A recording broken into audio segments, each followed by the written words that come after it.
Olá, meus queridos. Acabei de atender uma criança de 6 anos. Ela sempre foi alérgica, né? Sempre teve rinite, mas nunca teve nada de asma, de falta de ar, de tosse. Agora, aos 6 anos, começou a desenvolver um episódio de tosse persistente, noturna, acordando até de madrugada com aquela tosse seca, chegando até a vomitar várias vezes. E outro detalhe é que toda vez que ela está fazendo esforço, jogando bola, pula, brincando, ela começa a tossir. Isso me chamou muita atenção, porque tem que pensar nessas situações em asma ou algum processo inflamatório bronco que faz com que o bronco feche e aí desenvolva essa tosse geralmente seca. Diagnóstico: asma. Após investigação, começamos o tratamento e muito cuidado com esses quadros de tosse persistente, geralmente seca, que acontecem à noite, de madrugada, principalmente após esforço ou após contato com algum aeroalérgico, tá bom?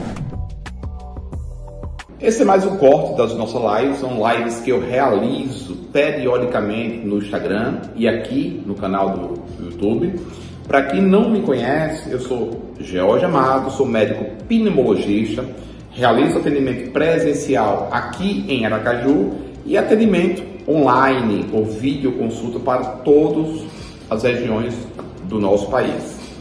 Se você não me acompanha, vai lá no Instagram me acompanhar, né? E me acompanha, faça parte também do canal de transmissão lá no Instagram, chamado Pulmão Blindado, um local onde a gente se reúne para discutir informações importantes sobre doenças do aparelho respiratório.